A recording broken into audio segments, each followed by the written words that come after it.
Washington. We're delighted to see you here this evening. Let me introduce myself. I'm president of the League of Women Voters. My name is Regina Gouvenier, and I'm so pleased to be holding this in Shriver High School. I'm a long-time resident of Port Washington, and for a long time, my husband taught physics in this high school, so it's welcome home. Anyway, I'd like to explain to you that our local league is completely nonpartisan. While I say hello to everybody, all of our candidates, and welcome to you tonight, I don't really know particularly what they stand for because in part I've avoided reading the local paper. I will probably do so before I vote, and I'll also be looking at this YouTube video, which we're going to post within 48 hours of this event, and it's going to be on our YouTube channel, LWV of PWM. So if anybody missed it or missed a piece of it, they can watch it there. Know that we in the league are completely nonpartisan. We don't support any candidate, but we do encourage civil discourse and providing a space where you, the voter, can ask questions on issues that are very important to you. And so we hope you'll have lots of questions tonight. The microphone is in the center of the room. You can, make notes on your cell phone and come up and read your questions to the mic.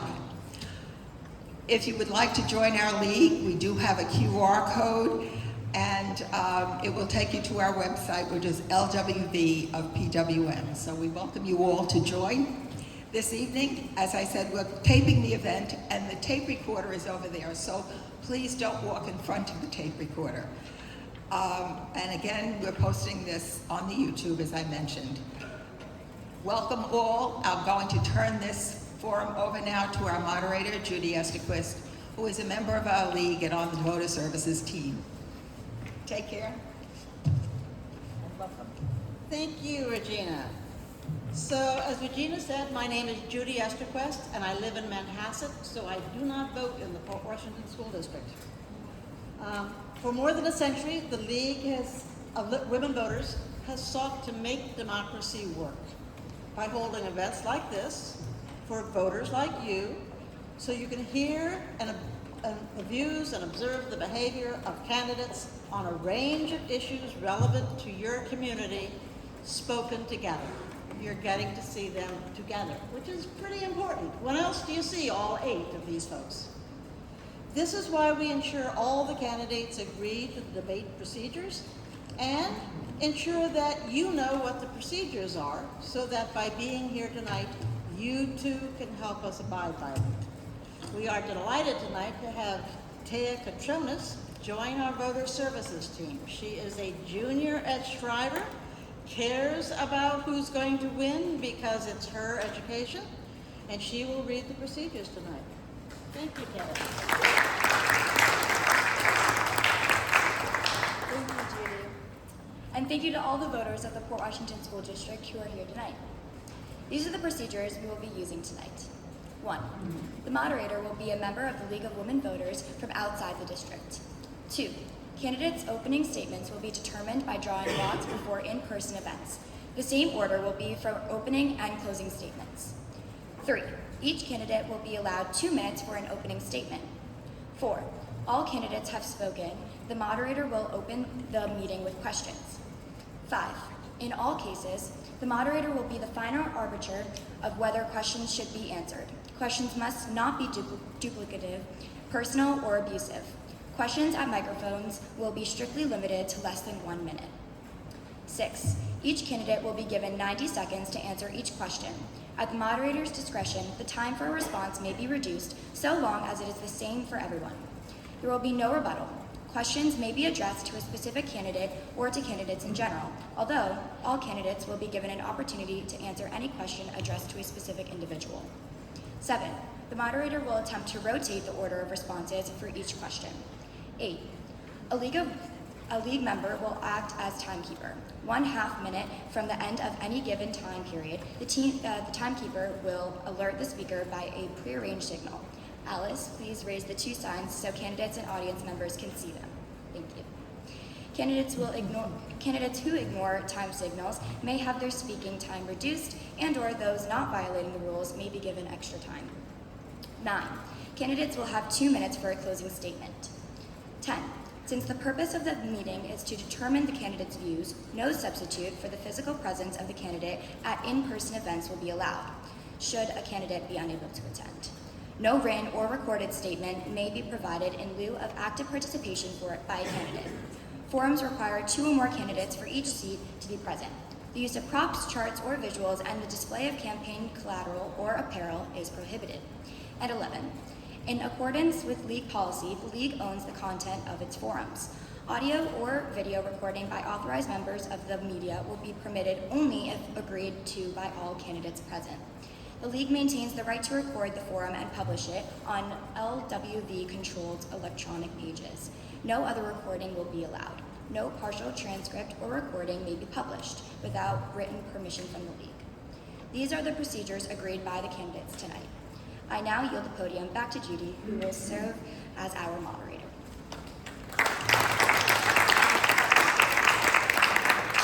And you've never heard the procedures read so gracefully. So, thank you, Taya.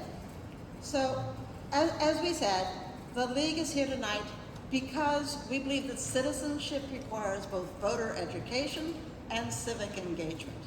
And that's the responsibility for maintaining good government rests on the shoulders not only of our elected officials, but on you, the voters. So thank you. Here are our expectations for you. Please make sure your cell phones are turned off or silenced. Please do not block the door or the camera, or kick it as you go by. Your purpose is to hear from the candidates, so let's focus on their voices, not yours. Please remain seated during the Q&A unless you're moving to or from the microphone.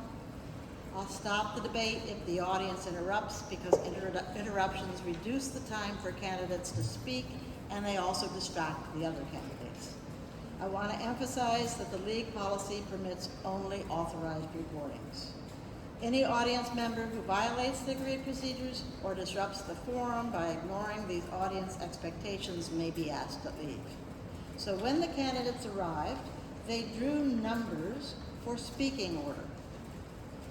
And that I will do my best to try to rotate this, and we've made it slightly more complicated than usual because we have tried to ensure that every candidate gets a first and second slot in the first 8 questions, and that they will not be following or preceding the same person more than a couple of times. Now, you know, it depends how many questions we get, but we're going to try and make it actually, somewhat randomized. So the sequence that we're going to be speaking in is Ms. Weisburd, Mr. Bitalvo, Mr. Delerme, is that how you pronounce your name? Very good. Yep, excellent. Mr. Smith, that one's easy. Mr. Block, that one's easy. Ms. Choolfaian, close enough? Yes. Okay. Ms. Melkonian and Ms. Alvarez. So those are the order for the opening statements. I'm now going to ask the audience to applaud briefly after every opening statement. There will be 8 of them. And then hold your applause until we get to the closing. So we will begin with Ms. Weisburd. Good evening, everybody. Thank you for attending. It's good to see that despite the fact that the district clearly has 800 things going on tonight, we still have a relatively decent turnout here, so I'm glad to see people are engaged and interested. My name is, I'm going to go by the name I usually use. My name is Beth Weisburd. Many of you know me. I see a lot of familiar faces out there. I served 6 years on the Port Washington School Board. Prior to that, I was a parent in the district for many, many years, involved in many different aspects of the district, from the Education Foundation to the HSAs, PTAs, starting way back in the Parent Resource Center when my kids were little. I've been here forever. My great-grandfather graduated from Port Washington High School back when it was, the landmark. So I've been around Port Washington for a long time. I've seen many, many changes in this town. seen many, many changes to this school district, schools opening, schools closing, and all sorts of interesting things. I left my position as a school board member at the end of the 2021 school year, but I did not end my involvement with the school district. I had many, many Tuesdays of fun at the Ed Foundation Support Center, helping out down there, helping the kids that needed some extra support. I stayed involved in Hearts. I'm a current Hearts board member. Very excited for Party in the Park. I hope you'll all join me this Saturday.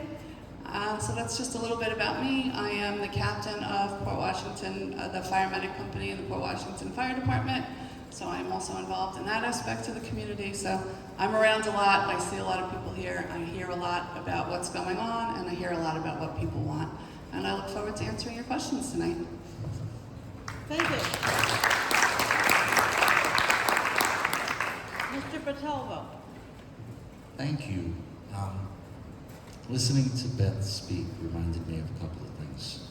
The first, how even when you kind of know someone, you can still learn more by just listening to them. And I want to point out to everyone here, this is not the easiest thing in the world, so let's remember that. I have the most admiration for everyone doing this. I respect anyone who's ever given their time to serve the community.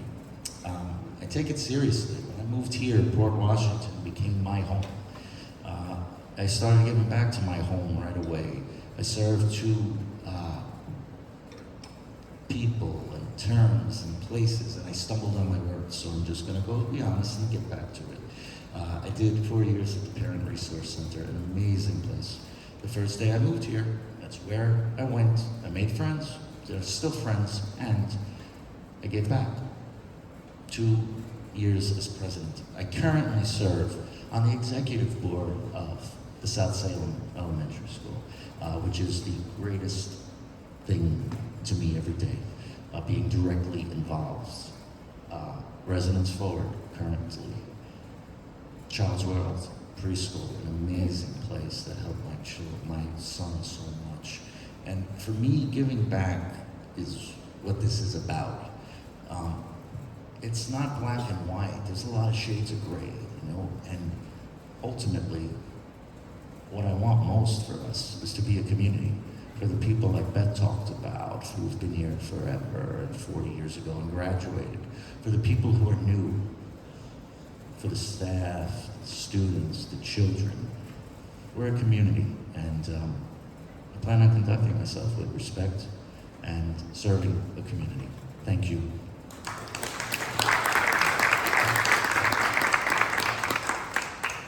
So next is Mr. Delerme. Thank you to the League of Women Voters for hosting this forum. I'm Joe Delerme. I'm a father, husband, lawyer, dog owner, community builder. I'm running for the board of election and for moving forward. In a crowded field of 8 candidates, it's a choice. I believe strongly in community and the impact it has on youth enrichment and education. I'm a board member of the Parent Resource Center, trustee of the Science Museum of Long Island, and co-founder of Fiesta in the Park, a unique cross-partnership between the landmark Port Library, Town of Hempstead, and the PRC. I have a unique and important lens in the community. For those who know me, say I'm caring, emphatic, and thoughtful person, and I think it's important that I respect people and to meet people halfway and treat them as they would like to be treated. Last year, I was honored by Councilwoman Delerme for my contributions as a Hispanic American who positively influenced and enriched society. I'm a business affairs attorney for 13 years as a profession. Here's my ideas about how we move Port forward. There's money in the table in Albany, and we can bring it home to Port. There's a process in 2025 to decide possible changes to the formula, and we also determine how much money we get. I'll bring a knowledge of Albany, and we'll also need thousands of parents and homeowners letting the governor know what our town needs. We need Port focused, mobilized, and smart, and I'm positioned to help make it happen. Promote mental health in a cost-effective way by expanding the phone-free policy. I want to explore elementary school redistricting plan to proactively address class size and demographic change, promote and amplify our DEI initiatives. explore partnerships with child care providers and St. Popular Pre-K program. I've listened, learned, and engaged in many proactive conversations around the educational and administrative issues that affect different community members. I want to thank you for the opportunity and want to note that I collaborate in this fair stewardship as representative of our community. Thank you.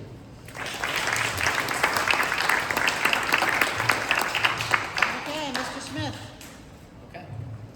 Good evening. My name is Adam Smith, and I would like to thank the League for hosting this forum.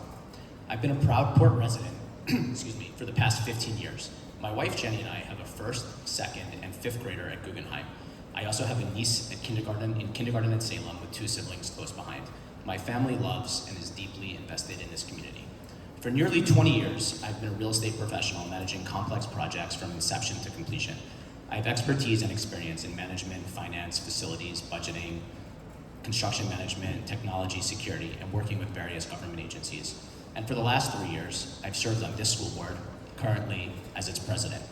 3 years ago, I stood before this group, virtually, and stated, I am running for school board trustee because we deserve a more proactive board that prioritizes and delivers educational excellence. Today, I stand before you, or sit before you again, because I believe that I have played an integral role serving on this Board of Education to deliver on that promise. We've reoriented the educational philosophy, the entire Board of Education, from adequacy to excellence. This philosophy applies to all students, all students. This year, under the pressures of inflation and stagnant state aid, we have delivered a student-centered budget with a focus on excellence that invests in our future. Working hand in hand with our administration, many of whom we have hired or at least tenured, we have expanded access to programs and services such as after-school, twilight, career and technical education, inclusionary co-teaching. These changes have been in line with our goal of increasing graduation rates, a goal that we have accomplished. We have planned strategically by creating a capital reserve and systematically auditing our departments. We've upgraded our systems and are working towards finalizing a new code of conduct and creating curriculum maps for classroom consistency. This is an incredible amount of positive change for a school district, and this is only the beginning. I'm proud of what we have accomplished, and I'm asking for your vote to continue building on this foundation. Thank you.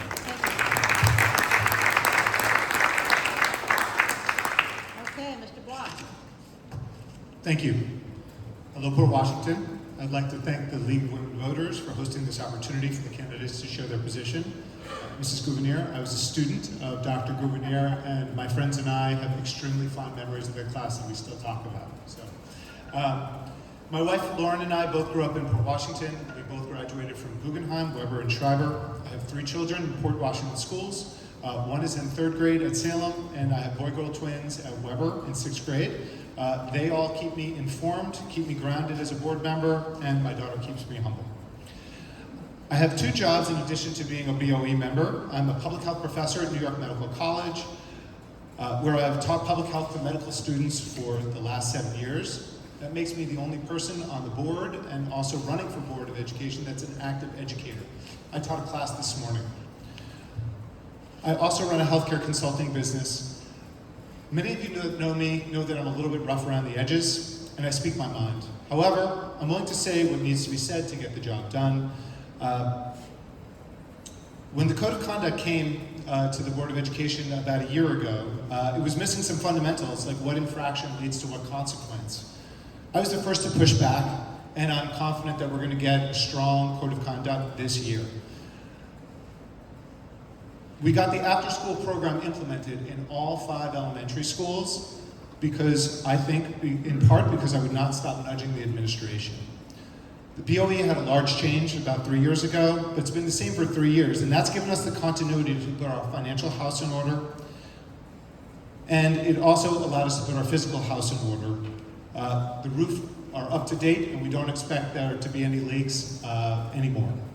So I'm here to run on this record of achievement. Let's keep Port moving forward. I recognize good education costs money, and I believe the BOE should be holding the administration accountable for delivering on promises. Thank you. Thank you. Ms. Choolfaian. Good evening. My name is Teodora Choolfaian, and I'm a Port Washington mom. I have 3 kids in this school district. Mostly I am a stay-at-home mom because I like to be at the bus every day at 3 o'clock. However, I also currently sub at a nearby school district as a substitute clerk. I mostly pick up jobs when they really need somebody, like someone's out and they call me. So I'm here because I'm really invested in public education. I believe in the idea behind public education. And I am deeply concerned about all students in our district. If I weren't, I wouldn't be here tonight. I don't even think my husband knows I'm running. I'm not kidding, he's probably getting off the train now, wondering where his dinner is. Most of the time, I am home, cooking, making sure the homework is done. The science fair is at Susa right now. I wanted to be there. The reason why I'm not is because I have observed what's happening around me, and I'm here very, very concerned. So I'll just rattle off a few of my concerns, and I'll probably run out of time. So, number one, I'm very thankful to be a naturalized American citizen, and I've noticed the erosion of observing the law of this land, which is really good. I was brought up in a communist country, and I really appreciate being here every day. I have concerns about recent anti-Semitism and other hate. I have concerns about the dress code violations, use of profanity, lowered standards of evaluation, and lowered reading, math, and writing. And I have huge, huge concerns about the budget. I believe the current narrative that's been presented to you, to our community, is false.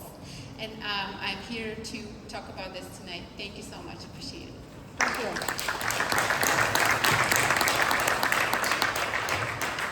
Ms. Melkonian.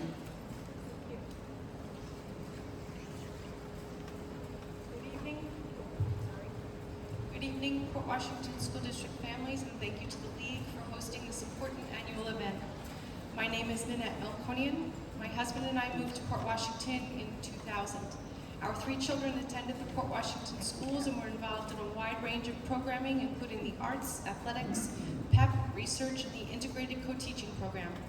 As a parent of 3 graduates of the Port schools, a special educator with experience meeting the needs of students with disabilities in a variety of settings, from the elementary through the post-secondary level, as an advocate for all students, I have been able to affect change as a member of this community and now as a board trustee.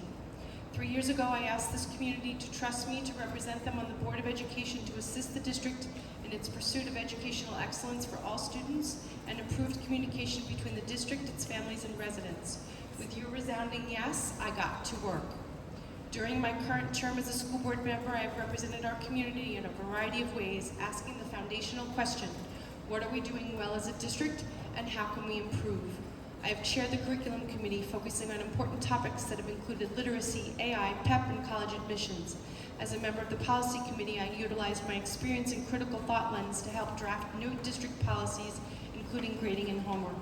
I have prioritized professional development for faculty and staff, language access for all board meetings, translation of district policies, the return of the ICT program, and introduced student voice at board meetings. In addition, I supported the establishment of the capital reserve and the energy performance contract, and analysis of services for our students with disabilities, sensory-friendly theater performances, recycling initiatives, exit interviews of our district's students and retirees, programming for at-risk high school students, and a study of our district's culture and climate. While this is not an exhaustive list, it encapsulates my approach to strengthening our schools as your educational advocate and board trustee. Thank you.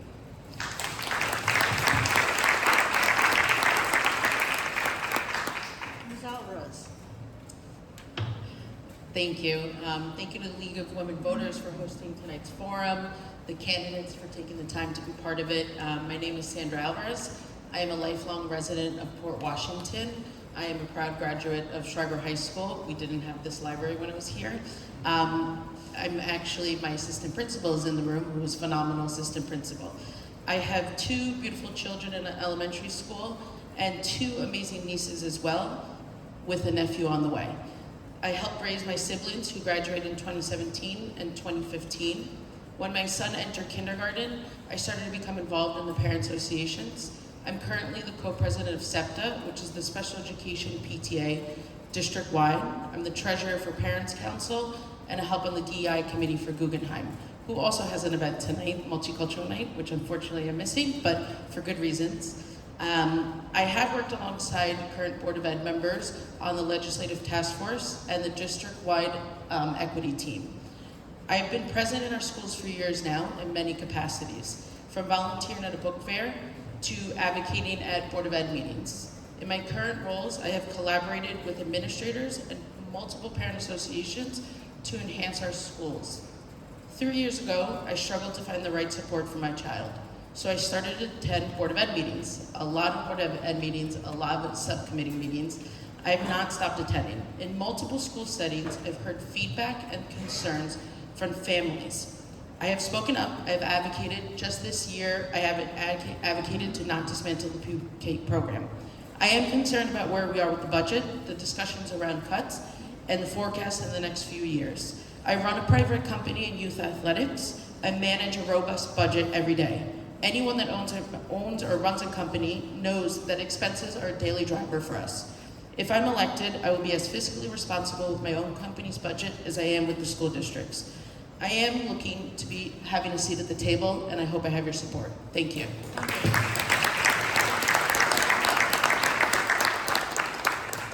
Nice job, all of you. We're now going to ask audience members to come to the mic. And because we have 8 candidates, come on up.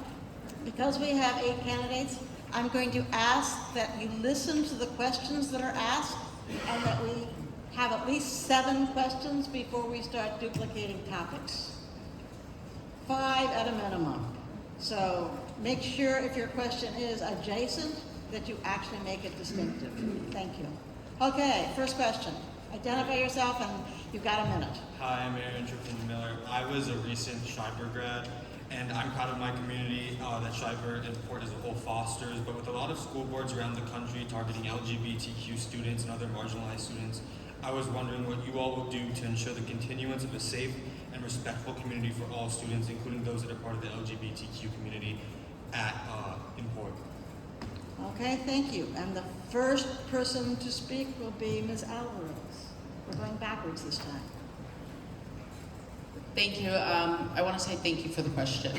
So I use the trifecta. I've spoken at Board of Ed meetings. I have said the word trifecta. So I am part of the queer community. I come from a marginalized group, and my children have special needs. So for me, this isn't something new for my life. I've lived this. I've lived it in Port Washington, let alone. So it is very important to me.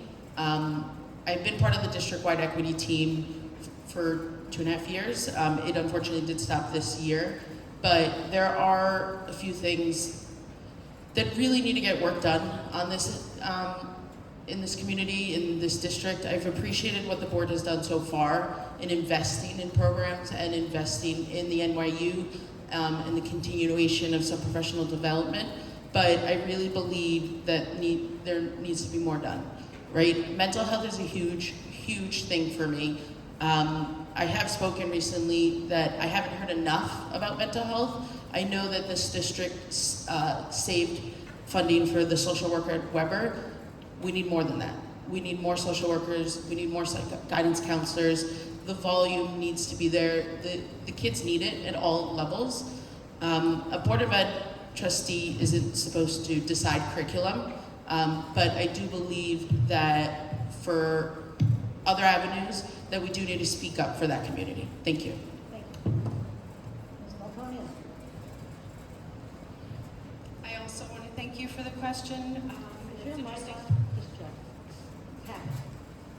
Yes, fine. All right. Maybe I just need to speak more directly.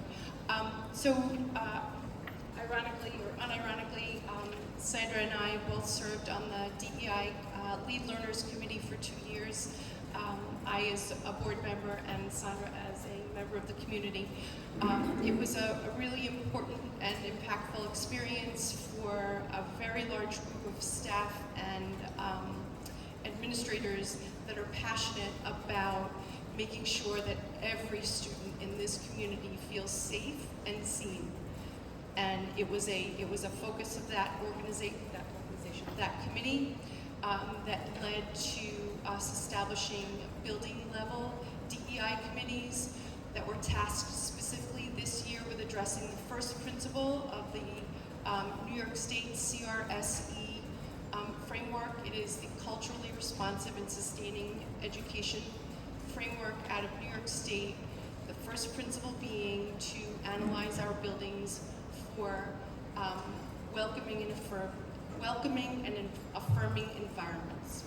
So we're looking forward to an update on those building level committees as they have done that work this school year, to hear how our buildings fared in that analysis and what can be done to improve that.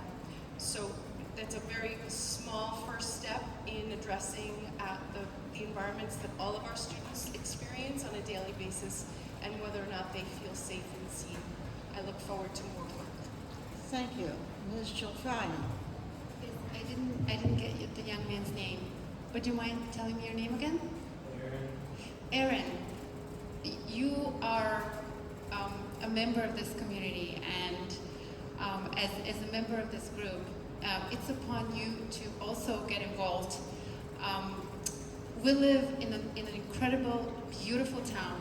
It is the friendliest place to LGBTQ persons that I have ever been to. I've been to places where even if you barely mention that you identify as such, you will be very seriously punished or much worse, no matter what the age.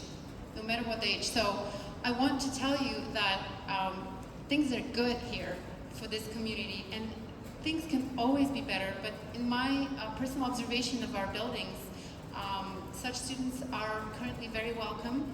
They are supported, and if there's any hate, it really is based not so much, it's not coming really from the schools or the district. It really would be coming from individuals. And so my concerns would be to make more connections within the community and really to just support each other, which is also what we need to do with anti-Semitism and really all forms of hate. But again, look on the bright side and know that you live in the freest country in the world, and it's a wonderful place. Thank you. Thank you. Mr. Block. So I'm going to respectfully disagree with a few things that Ms. Choolfaian said. I don't think the onus is on the student. I think the onus is on the community to make this a warm and welcoming place for all students. I think there's a couple things. I think we do okay. I think there are lots of opportunities to do better. I'll give you two examples of places that I think that we can do better. One would be to ensure that there's enough professional development so that the staff and the teachers can recognize students that are in need, recognize students that are getting bullied and getting not treated the way that they are supposed to be treated on the school day. And it's not so easy to recognize sometimes, but I think that development can help that. And then the other thing that I think we have done a pretty good job with and we can continue to do better is hire our staff, like administrators, that create a culture of warmth and safety. I think we've actually done that so far with Dr. Hines, I think creates that, and Dr. Baer now at Schreiber, I think really does a great job of that. Thank you. Okay, thank you. Mr. Smith. Great. Thank you very much for the question. A lot of what my colleagues up here have already said is accurate as it relates to the work that the district has already done in terms of the district-wide equity team, which was previously the Lead Learners Committee. One of the complaints that a lot of people had with those committees was that there was a lot of process that was happening and not a lot of execution. I wasn't on those committees, so I can't really speak to that, but it's something that it was one of those, the journey is the destination type of processes. But this year, we've kind of changed the direction, as was already said, and we moved the process to these building-wide equity teams.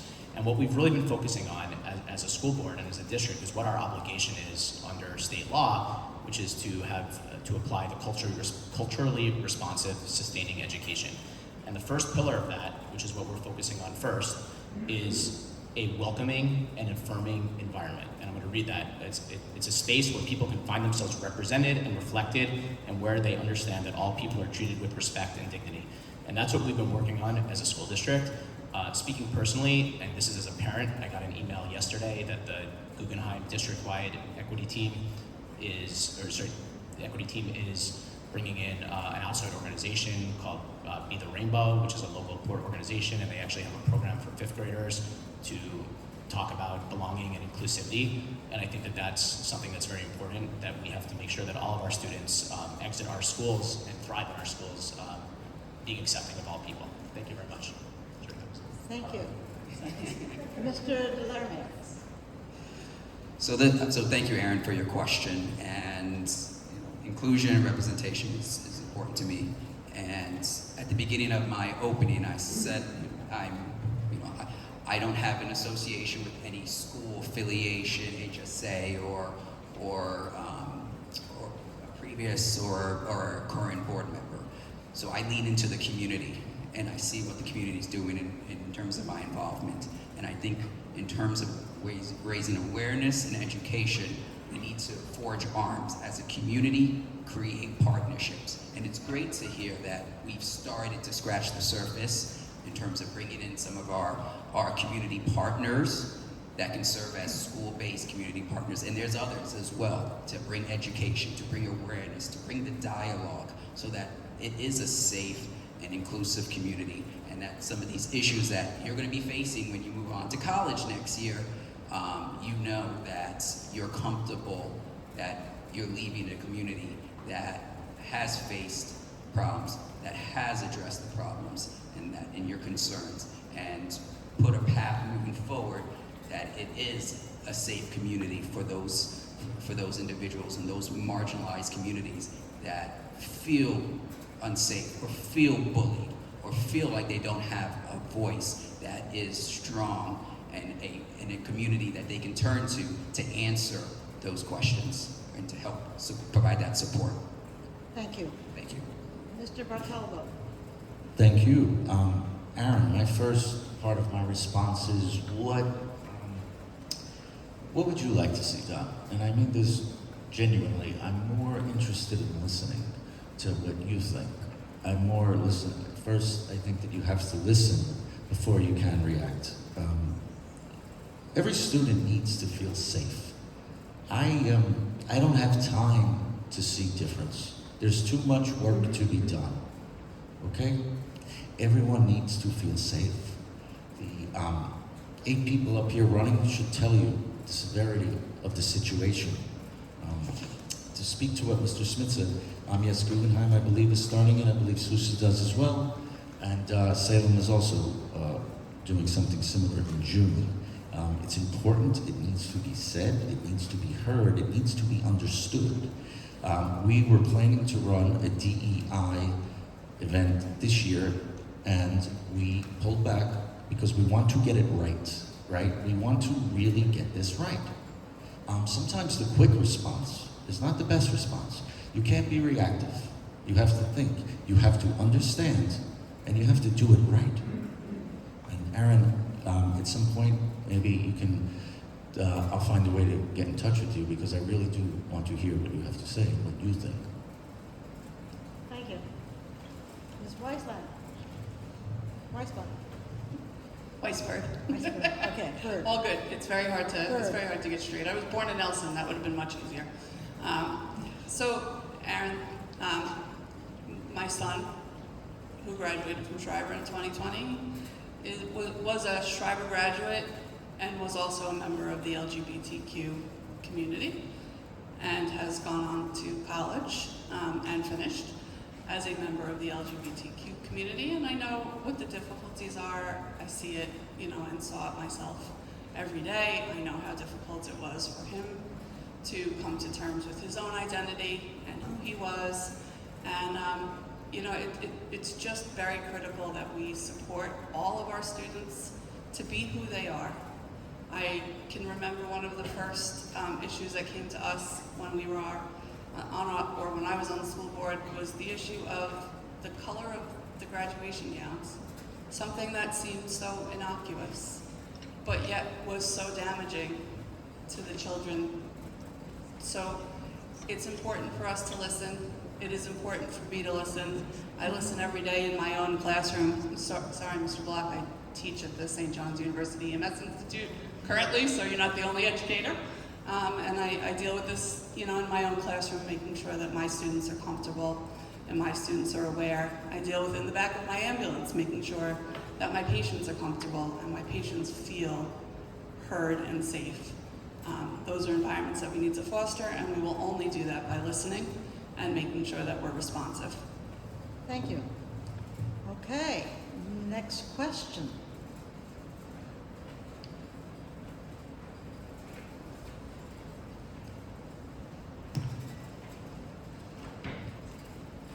Hi. Thank you all for serving Port through your service, for those up for re-election, and for those of you who are throwing your hats into the ring. As I'm sure you all know, nearly 20% of our district children have an IEP for special education, and when you add in those who receive the building level services, it's well over 20% of all students. Graduation rates of classified students have decreased by 5 points over the past 5 years. So with these facts in mind, how do you explain and/or what is your point of view on why special ed is one of the very few budgetary line items that is planned down? Okay, so the first person to answer this is going to be Mr. Smith. I didn't hear the last couple of words of the question. Could you just repeat the last sentence? Why You has said? special ed had its budget cut? Is that it? Why is it planned down? So with these facts in mind, how do you explain and/or what is your point of view on why special ed is one of the very few budgetary line items that's planned down in the budget? I am not sure of the exact citation that you're making, that the graduation rate of classified students is down a certain percentage over 5 years. So I can't speak to that. I'm not sure that I've seen that. My understanding is that based on the state report card, over the last couple of years, our graduation rate for students generally with disabilities has gone up significantly. I don't know about classified students. I don't believe that's on the state report card. Our special ed spending is very complex in terms of how it's spent in the district. It's all based on projections of where our administrators, so the Board of Education does not specify what programs would be specifically, $5 for this, $500 for that. That's not how the process works. We go with the recommendation of our administrators. Our People and Personnel Services Department makes recommendations based on what's needed in terms of students' IEPs and what they project each year. So over the last 3 years that we've been on the Board of Education, we've continued significant spending towards the inclusionary co-teaching program, which is a special ed program. Significant millions of dollars went towards that program, so we've generally significantly increased our special ed spending. And in terms of transportation, paraprofessionals, resources for the district, it's really just based on what our administrators project they're going to need based on IEPs that we have in the district. So, I don't know if that answers your question. Thank you. Mr. Delerme. To the substance, I certainly will have to defer to some of the existing board members who are obviously more nuanced on those particular statistics and kind of the historical stats that you presented. But I certainly want to say that special education and students with special needs are I think, a critical component of our community, our student community, and providing that support should be paramount. Obviously, with financial complications within our district and across other districts, these are one of the areas where there's obviously a review of how much we can spend towards those particular programs. However, me personally, I support that, and I would love to see more education. And speaking of foundation aid, foundation aid actually provides aid in terms of weighted value to expenditures and appropriations towards those particular types of programs. So that's why certainly it's important that we here in Port try to get our fair share and increase the opportunities of funding that can come in so that we can allocate that funding to those programs that we've very much and very complimentary of the board of improving and increasing. So thank you. Okay. Mr. Bitalvo. Thank you. First, I'm going to say that I can't speak to the specifics as well as some current incumbents can. I want to be very honest, direct, and clear. I will find the answer to that question. Immediately, the first thing that I think about is grant money. And it's related, but it's not. I think that for a long time, we are underserved by our grant money. I think that there are all kinds of funds that we can go out and find and can apply in the areas where we need most, right? Because this is a balance to an extent. I don't see anything as one group, or I don't even want to use the word group. There are a lot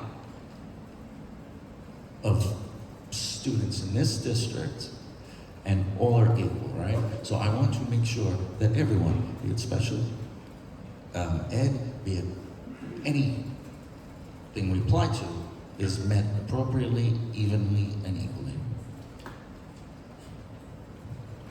Okay. Mr. Weisburd. Ms. Weisburd. Yes. All good. So as a parent of two graduates who were IEP students, I hear what you're saying.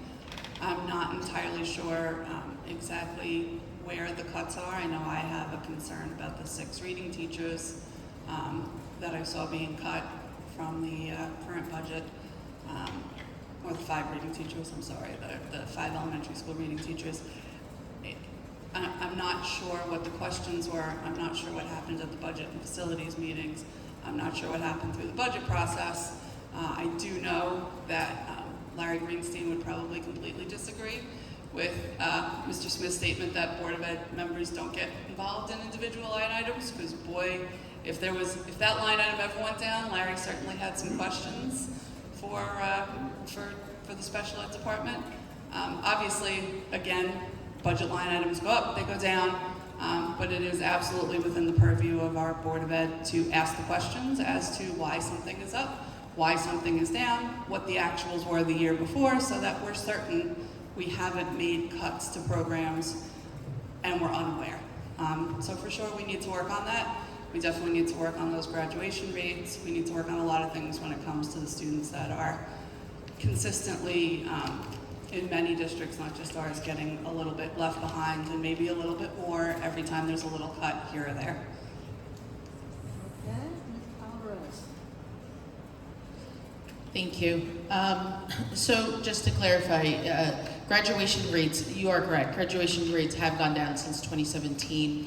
I don't know the exact numbers, but I believe it was 81% in 2017 and has gone down since COVID years. It was only until 2022 that we saw those numbers go back up. 2023 has not been reported yet, so we don't have those numbers unstated for 2023. I know the district listed what they believe those numbers to be for 23. So funding for special education has definitely gone up because we have more classified students. There are more children receiving services in this district. There are more children needing the services. That is also why the funding has gone up. So I just want to be clear that while I appreciate some of the programs that were added, some of that funding was required mandated services because we have more students needing those services. So it wasn't necessarily any initiative taken that raised those funds. I have spoken a lot on special education. We need to do better. The graduations rate, while they're slightly increasing, is not where it needs to be. And on top of it, I have said before, it's not just the services. What is the experience of those students when they go through elementary school all the way to the Schreiber? And what is their experience? Are they set up the right way when they leave the high school for success afterward? Thank you. Thank you. Ms. Melkonian. I have a lot to say in a minute and a half. This year, the district and the board engaged in a pupil personnel services audit at the board's request to understand the needs of this district's students with disabilities after the pandemic and to address where we were doing well and where we needed to make progress and improve. There were a number of things that came out of that audit. Some are quite expensive and some are not necessarily particularly expensive. So some of the professional development initiatives, some of the improvements to process and consistency across our elementary schools in terms of identifying the need for service for Tier 1 and Tier 2 services prior to being identified as a student needing to be classified will be strengthened through our analysis of these processes and through professional development. We are looking forward to the growth in that. Some of the improvements to our graduation rates, I suspect, are the past couple of years of us introducing the Twilight program for students that weren't thriving in the mainstream experience, and with offerings at the BOCES programming for career and technical education for students that perhaps weren't thriving in a mainstream high school classroom, and getting our students across the finish line to a diploma. Those are some of the things we've been working on. Thank you. Ms. Choolfaian. So this question will help me illustrate perfectly why I'm really focused on the budget. To date, actuals and expense have not been released to the community, and the current board has not analyzed actuals and expense. I had to foil them. The Freedom of Information Law is an incredible law. It's a tool that any taxpayer can use, and I'm at this very moment looking at the appropriations specifically for program students with disabilities, and I have to tell you, for the 500,000 budget, there is an addition and there are multiple minus subtractions. They are for out of instructional salaries for many of the schools. And so I asked the question, why? Why did you take, for example, the instructional salary daily under program students with disabilities is minus $44,000. This is for the past year. Why?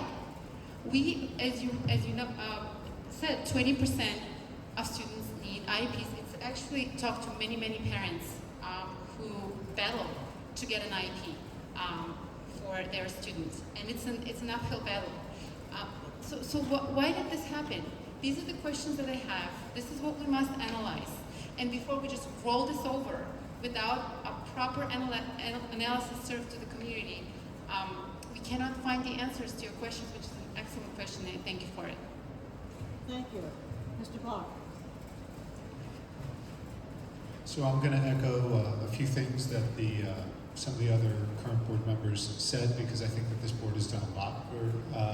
So one is there wasn't an ICT program when I started on the board, and there is now, and I think that's something for us to be proud of. The second is that we did an audit this year of PPS, and they made a lot of suggestions, and some of them were very expensive, including getting an assistant director, but we actually know what we should do now in order to improve.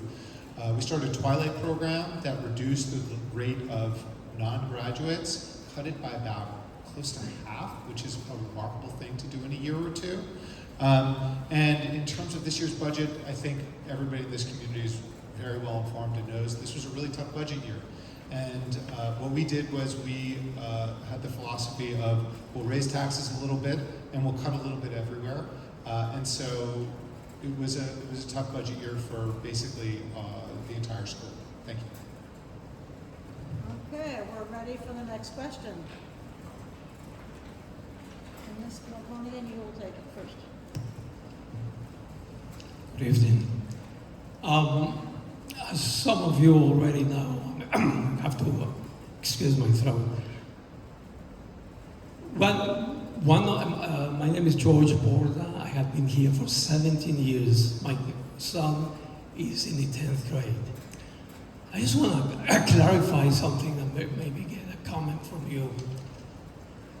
Boards of education are the most fundamental centers of a community. The state gives them full power unless they violate three concepts. They cannot be arbitrary, they cannot be capricious, and whatever they do has to meet educational value.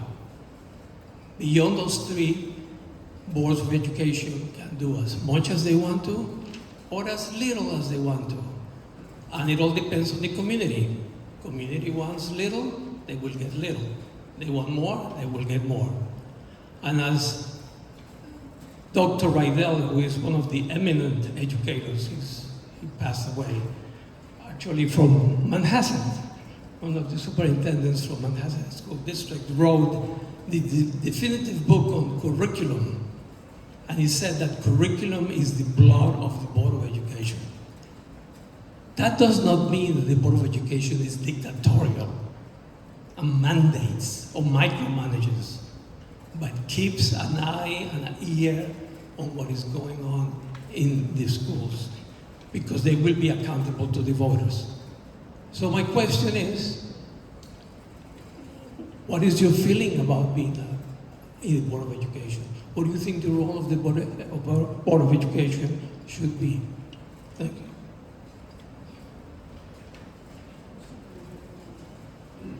Okay, let's go on. Thank you, Mr. Borda. So this is a really interesting question, and it's debated in terms of what of actual board members' responsibility is. So primarily we develop a budget, and we hire and evaluate the superintendent. We maintain our district policies.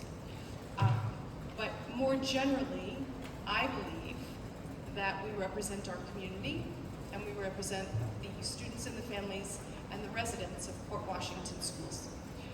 That includes oversight, that includes talking to our administration about the success of our schools in all of its various forms. So the partnership is really the ideal of the board and the administration and our staff, our teaching professionals, being on the same team and talking about how we can advance our district forward and advance the needs of all of our students. So that's really the dream, is that everyone's working on the same team and for the same goals. So that's how I see our. Mr. Block. So I think what a board member does and what the Board of Education's objectives are is a couple of things. One is, I think a board member should be out in the community. I think I'm out in the community at sports events and concerts and things throughout all the time to make it easy for people to access you.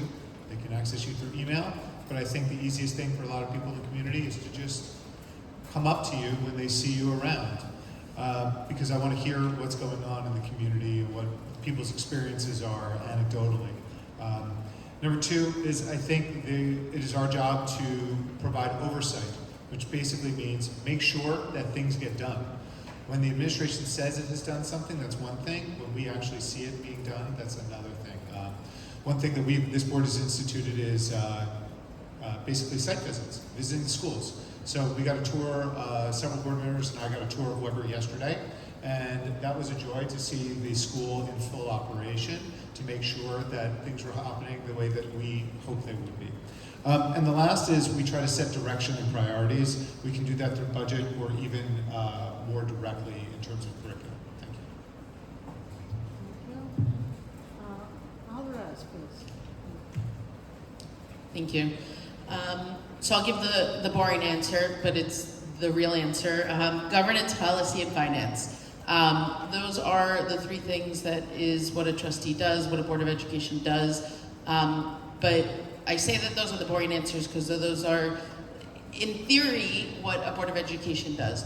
I'll say what I've seen so far in my experience of going to Board of Education meetings. I agree with the incumbents that have spoken already as far as being in the community, listening to our community members, multiple stakeholders, including yourself at multiple Board of Ed meetings. And I agree that it's more than just that. It is done through those three things, but how do you know what important policies are in the community right now? Great. How do we know the climate of the finance, aside from going to budgets, looking at the budget, reviewing everything, but what are the expenditures that we are reviewing? What is important programs? COVID. It's been talked about a lot with the ICT program. The ICT program was an essential program that wasn't here, that we got an influx of funds that I am greatly appreciative that was used for that program. But I really believe that going in the community and being part of the community and listening to our stakeholders is an essential part of a Board of Education. Thank you. Thank you. Ms. Choolfaian. Thank you for this question. I would not be here tonight if I thought that we had a board that was fully in control. And I think the current balance between our district, our Teachers Association, and the board is off. And as I mentioned in my opening statement, we have a current representation of the budget, that is simply inaccurate. And the reason is because I feel that, and you know, this is not comfortable to do. I'm not here to be comfortable, and I am definitely not making friends right now, I'll tell you that. And you can laugh, it's allowed, I'm trying to make a joke. But we have a fantastic superintendent who seems to be more in charge of the board than the other way around, and it's my understanding the board hires the superintendent, not the other way around. And we also seem to have, you know, unions are amazing and unions are great. And all power to the Teachers Association. But at some point, and in a state like ours, it is possible it's a little too powerful. And that upsets the balance as well. And again, the board's prerogatives and objectives must be to negotiate for the stakeholders, which are the residents of this district. The residents, all taxpayers, people who rent and buy, people who are going to fund this rolled over budget that I oppose. Thank you very much. Okay, Mr. Delerme. Thank you. So definitely there's been some, and I agree that some pillars in terms of being a board and what are they, a board member and what are they, governance, finance, and policy. But I'll actually take it a step further and say they also have to be the conscience of the community. So in that they need to understand what the community needs and wants and strives to articulate their position to the community. Certainly there's a lot of functionality that the board does in terms of hiring, firing, and oversee budgets and bonds and obviously adopt the budget. But I think it's also important for the board members to be independent, to meet the community halfway and articulate their position. And I do want to say that with myself, I don't, I'm independent. I meet the community, I talk to the community, not with a particular role or function as an existing member of a group or association. So that gives me fair impartiality to understand and to research and come to my own conclusion about what the board needs to do or what it needs to understand what the community wants. And so I do believe it's to be fair, objective, and open-minded, and that's important for the board. Thank you. Ms. Weisburd. Thank you, Mr. Borda. I believe over the course of the years, we've had a number of conversations about this. You know, again, we'll come back to, right, fiscal oversight, governance through policy. Those are our primary goals, hiring and evaluating the superintendent on an annual basis. But again, as everybody has said, it goes far beyond that. And we, I again hate to burst the bubble, but we did site visits at every school every year when I was on the board, except during COVID. So that was always something that occurred.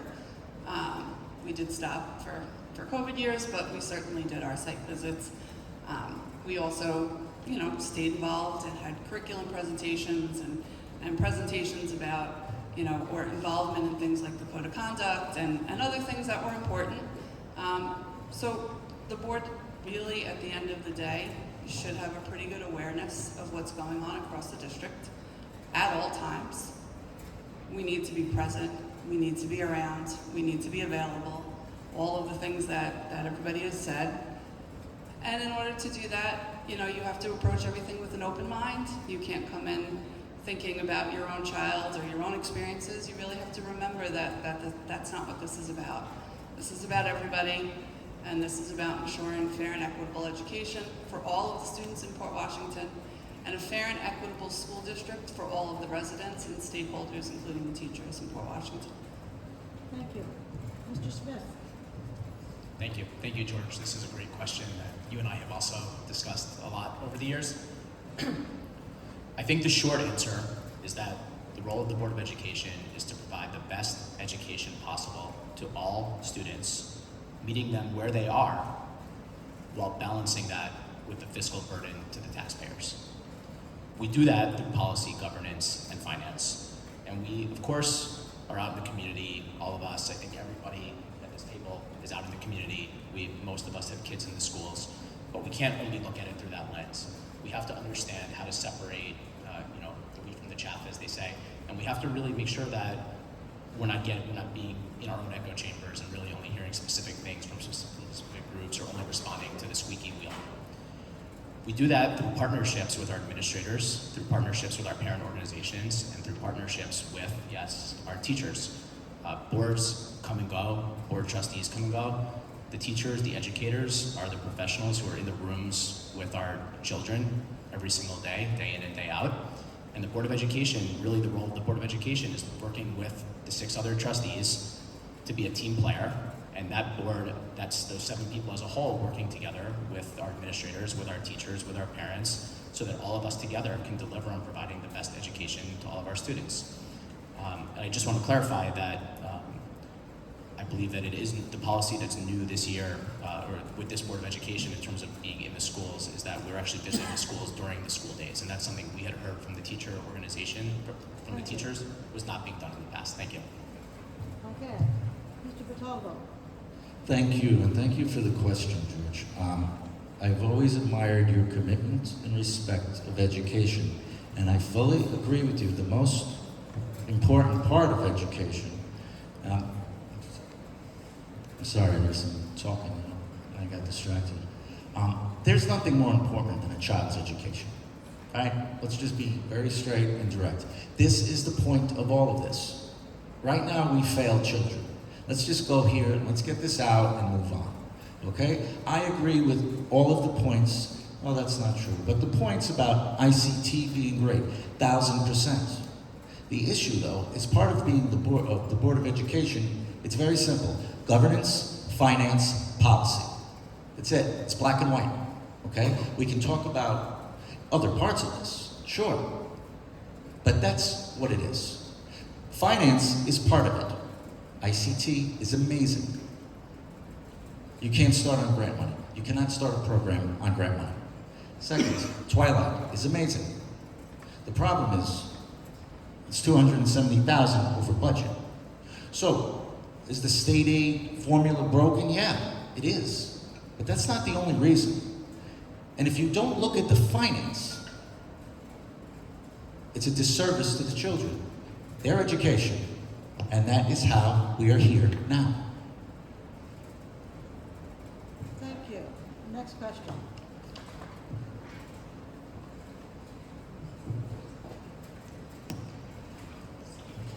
Hi, good evening. My name is Lynn Singband. I have 2 children in the district. So I hear from them that there are policies that make them feel like they're not trusted, that there's things that are imposed rather than trusting that they're going to do the right thing, that instead there's all these rules. So for example, they run the gamut.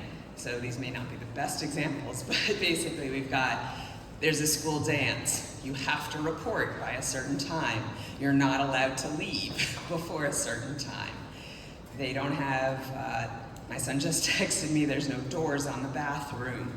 The other son told me that there were no paper towels in the bathroom, right? Because the sinks get clogged, different things. So there's things that are done within the schools that make them feel like they're not trusted. And so that's not a good thing, right? And so instead of having a philosophy and an approach and policies that encourage integrity and accountability, citizenship, responsibility, the schools seem to be more implementing these controls and not fostering these values. There are schools that have honor codes at this age or things of that nature.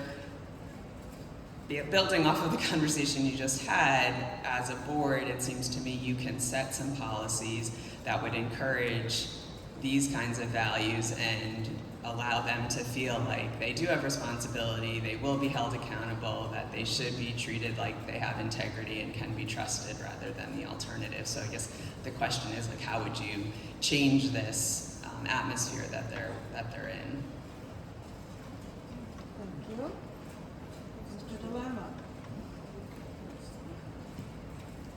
Good question, and I'll certainly try to take a shot at it in the sense that not on the board, so thank you. But I think it speaks to accountability, and it speaks to the objectivity that we as a board need to have when it starts kind of from top down. Obviously, we want to trust and enhance our trust in our administrators, in our superintendent and our staff. It's important that we allow them to do their jobs, implement the policies that are adopted. So it is a trickle down. However, speaking to being the conscience of the community, if there are gaps, if there are safety issues, I think that needs to be addressed, and that speaks to the accountability of our staff and ensuring that they are properly incorporating the policies that are being implemented, and also addressing policies that are antiquated and outdated. So the code of conduct and restorative justice, that is great that we are implementing and enhancing that so that it is, and not only enhancing it, but making sure that the community knows in the terms of the communication, and the communication out to the community. Thank you. Okay, next, Ms. Weisburd. I'm sad to hear that the complaints that I heard probably from day one on the school board are still similar complaints here at the high school. But I know we do have new administration here at the high school. So I'm hoping, maybe we'll start to see some changes as Dr. Baer gets, her feet sort of settled here and is aware of what's going on. I would certainly say that the school district's work with the code of conduct is a good start. I would also say that this sounds like a really, really good thing to take up with your site-based compact committee, because that is really probably a very good integrated committee that exists for exactly these kinds of building level, this kind of building level work. And I think, if you're asking me what I would do, that's sort of where I would say, as a board, my questions would be to the superintendent: these are problems, these are issues that are coming to us, this is what we hear. Can you help us figure out a way to make sure that the students, that the parents that are having these issues are being heard, what the appropriate channels are for them to be heard, and what the appropriate channels would be to make sure that this work is taken care of. And then we would need to follow up and make sure that we asked where the work was at and where it was going, because really that's, in my estimation, how these kind of problems will get taken care of. Thank you. Mr. Smith.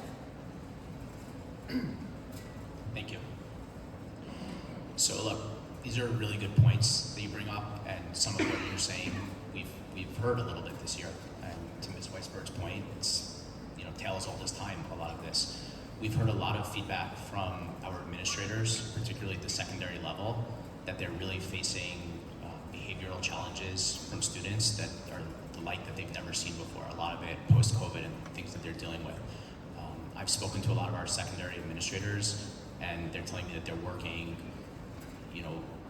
extremely long hours, working late at night, dealing with parents, responding to emails, trying to get their arms around issues like the one that you're talking about. And it's something that's really complicated. We have asked our administrators how, as a Board of Education, we can support them. And one of the big things that they told us was more social workers. We have added a social worker. We've maintained the social worker even in this budget environment. We've asked the community, if this budget is approved this year, to keep the additional social worker at the middle school, which is unbelievably important for dealing with this. But there's still a lot more work to do, and it's something that I know that our administrators, again, in both of the secondary schools, are dealing with, how to balance. And I hope that as our Code of Conduct Committee presents the revised Code of Conduct to us later next month, that we will see a more clear matrix as to how we address things like when events occur, how do we address them rather than doing things like taking away paper towels and taking doors off the bathrooms that we know is a problem that we're facing with and shouldn't be happening. Thanks, Mr. Bitalvo. Thank you, Lynn. It's interesting. Last summer, I was somewhere with a bunch of recent graduates, and their comments were the same as yours. I said, what's the biggest thing to you? And they brought up doors, bathrooms being locked, issues like these. Now, I know this because I asked the question. Because until you ask the question, you can't know what the answer is. It needs to change. Change does not happen overnight.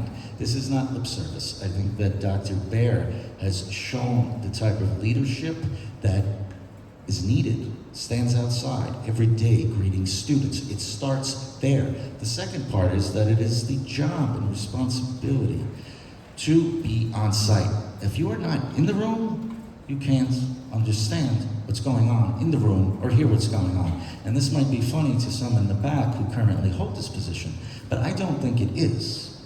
I think it's very, very important. You have to be in the room. You have to be there. Okay? If you're not there and you're not asking the questions, you can't fix it. The important thing is that this gets fixed. Thank you. Ms. Melkonian. Thank you for your question, Lynn. It's an upsetting question. However, I discussed culture and climate during my first run because it was really important to me. And in the past 3 years, this board and this administration took upon a panorama survey review. It definitely has its glitches. It is not a perfect instrument, but it is a small window into how our community is feeling when they step into our buildings, whether that's a child, a student, or a family member, a parent, a caregiver. So that panorama survey gave us some really, really interesting data that indicated that we need to improve the culture and climate of our buildings. We have endeavored on professional development in that regard. That doesn't happen overnight. We have a very large staff of 1,000 staff and educators. This also involves restorative justice practices, which we just started to train 24 of the Code of Conduct Committee members on, and it's expanding out in our buildings. And we're looking for allies to embrace it. That will change the culture of our buildings as well.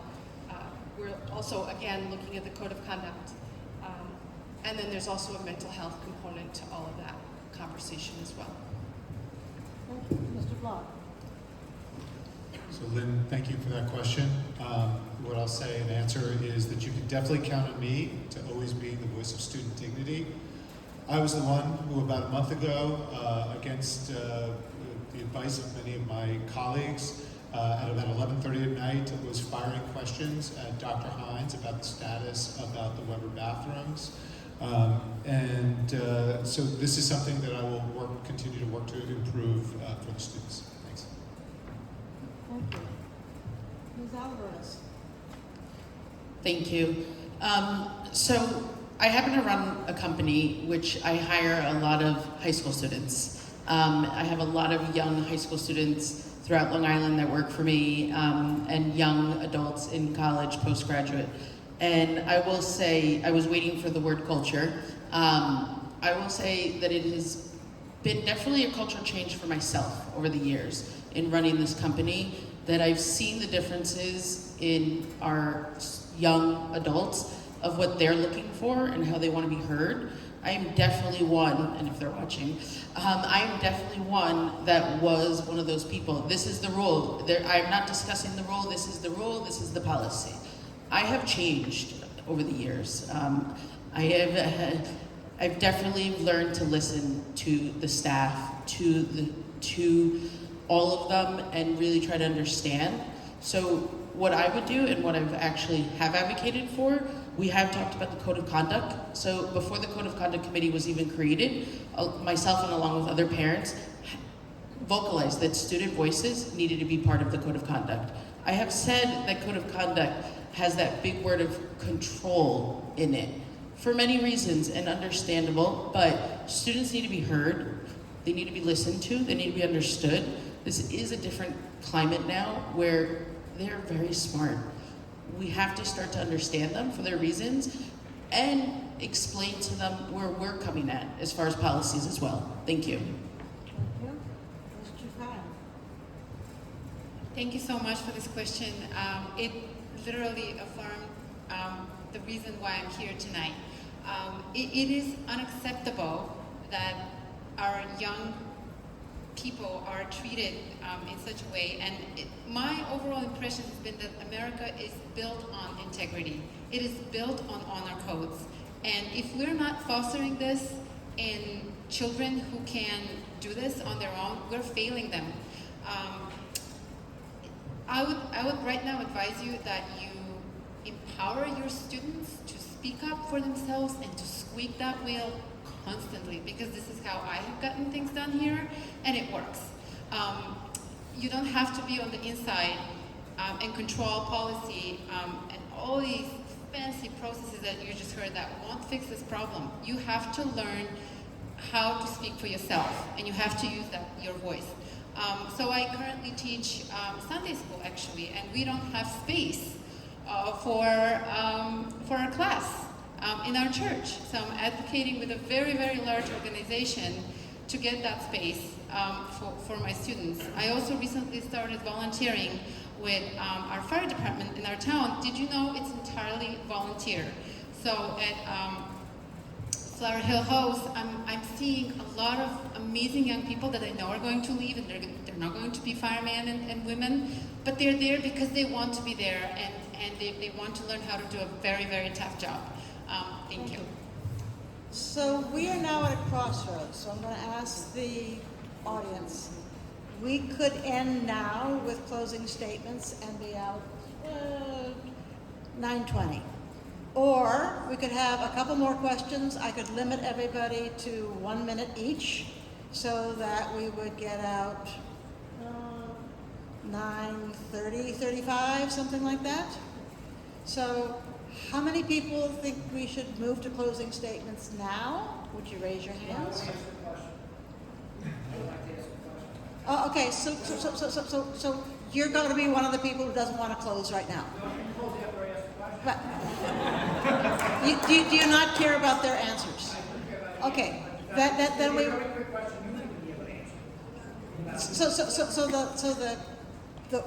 The choices I am posing to you is, one, we go to closing statements now, and if people want to hear closing statements, fine. Or we ask 2 more questions, and we have everybody limited to 1 minute per question. How many in the audience want more questions? Fine, very good. You got your, yes. I didn't want to keep people here past 9:30 without everybody being aligned.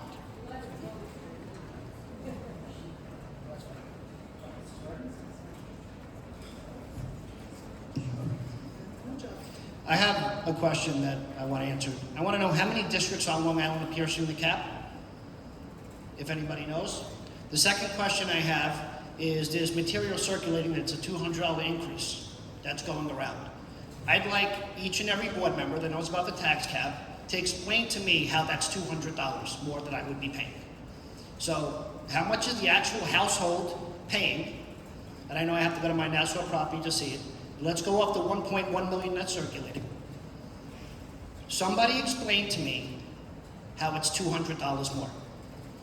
The current board is first, because they're the ones who are piercing the cap. The second is the challengers. What do you think about it? So we're going to do it in order, because I am not moving to a new order. And that means we start with Ms. Choolfaian. Thank you, Mr. Teodora, for this question. This is very much why I'm here, and I was waiting for a budget question. So, for the past few months, I have been trying to precisely find the numerical answers, and no, it's not $200. And I specifically sent emails to multiple parties, some of them present here, some of them not from the administration, and I asked, please, could you show an actual breakdown? I haven't had that response. So what you have to do to figure out what your increase will be for 4.55 is go to the Nassau County tax assessors, plug that in. Thank you. But it's not $200. They just face it. It's a lot more than that. And what's more disturbing is that, for example, for my property, my taxes have gone up 20% for the past since I bought my home. Thank you. Ms. Alvarez. I'll say thank you for the question, but I'll give you the general answer that I'm sure one of the incumbents are going to say. It's $200 because we've done 1 million, it's either a million, 1.1 million assessment of a home in Port Washington. So they said that was the amount going above the tax, so the piercing the tax. So the overall number would be $700, but let's put that aside. It's a number they've used to express the importance to pass this budget. We need to pass this budget. So we can discuss the numbers, the differences between the numbers, but really more important that discussion is gonna happen. But next week, the budget is gonna happen on Tuesday, and we need to pass the budget. Thank you. Mr. Block. So I think Ms. Alvarez did a great job explaining where the money comes from. Basically, it's 1.1% above the cap, and then that's about $200 on a $1.1 million home. The other question was really good, which was, what are the other districts doing? Because they are all in the same situation that we are in. And the answer that we got when I asked that question to our assistant superintendent for business was that many of them are pulling from reserves. And we don't want to be the ones that are pulling from reserves. Ms. Melkonian. So once again, Dr. Block and Ms. Alvarez answered the basic math question. Aside from that, we did pull from reserves, as Dr. Block mentioned as well. We are not a district that's had a strong reserve or multiple reserves over these years because we've had a very, very responsible increase on an annual basis, staying under the tax levy limit, which has limited our ability to create reserves that we can pull from when we get into a financial situation such as this. So other districts have greater reserves to choose from, and we unfortunately do not. Thank you. Mr. Bitalvo. Thank you, and I'm a little more confused than I was before, so I'm just going to say this directly, straightly, and it is true, because I will not lie or misinform or misrepresent numbers, facts when it comes down to whether or not you're paying for medicine, food, and the like. It is $200 more a year. There is an asterisk with this, okay? It is based on the estimated value of 1.1 million. That it is 200 plus 3.39%, okay? We're not gonna dumb this down into terms of food, water, entertainment. That said, we need to believe and support this budget. I want to be clear and direct. If this budget does not pass, it is going to be much worse for everyone. That is the biggest takeaway. Thank you. Mr. Smith. Thank you. So I'm going to answer your two questions directly. As of Newsday's reporting yesterday, there's 4 districts in addition to us on Long Island piercing the tax cap. West Babylon at 9.98%, Amagansett at 7.77%, East Hampton at 9.7%, and Springs at 13.04%. That's compared to Port Washington, who is piercing the cap at 4.45%. So it's a big difference. We're much closer in scale to the districts that are not piercing the cap. To answer your second question, the $200 is, just to explain this to everybody, we're talking about not what your tax increase will be, but we're talking about if you have the average home in Port Washington, according to the Nassau County Assessor, which we're being told is $1.1 million, you should expect the differential in your taxes from piercing the cap versus not piercing the cap to be roughly $200. However, if you include the total differential, including piercing the cap, you're talking closer to $700. It's $200 is about the differential between piercing and not piercing the cap. Is that clear? Thank you. Ms. Weisburd. I'm not going to re-answer the questions that were answered. Not a county assessor. I can't tell you. I know no matter how many times we said the average, 10 people are going to come in and not be the average. That said, it is a little concerning that in the last 2 years, the budget's gone up $20 million. I was on the school board for 6 years. In 6 years, our budget went up $18 million. So in the last 2 years, we've gone up $20 million. And by my calculations, in the last 2 years, or in the last 3 years, we've underspent our budgets by about $7,845,000. So it's also curious to find out, where that money ended up to say that we don't have fund balance.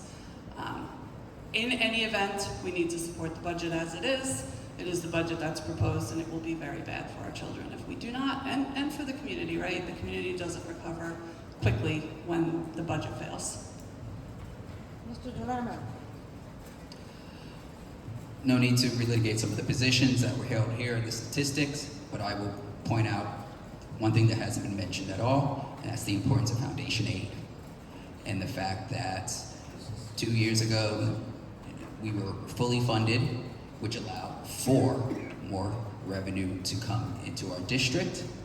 We are not fully funded, and so as a result, we are in a very difficult position to make decisions, and this is why we're piercing the cap this year, which I am voting for, yes. However, ask yourself, where are we going to be next year in this discussion? And this is why we need to push to mobilize for foundation aid and support it as a community, because if we're concerned about this conversation now, next year is going to be an even more drastic gap based on the projections that we are getting. Thank you. Okay. Last question. I'm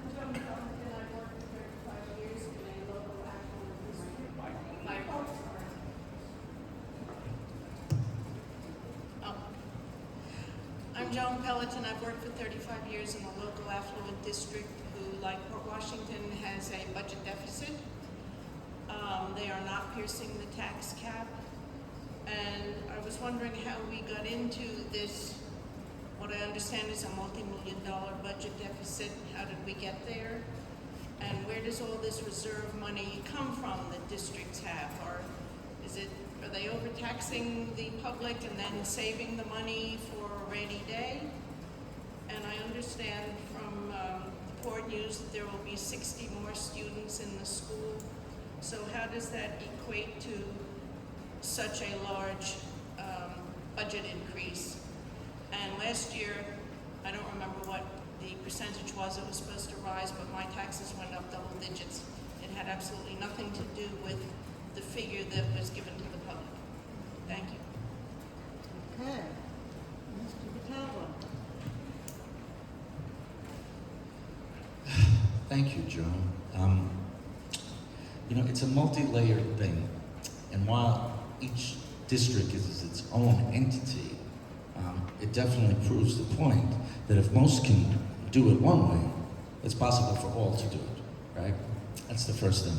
For me, it's truly understanding what you're doing, realizing that what you spend today, you will not get to spend tomorrow, and plan accordingly, right? This needs to be viewed as a long, long picture.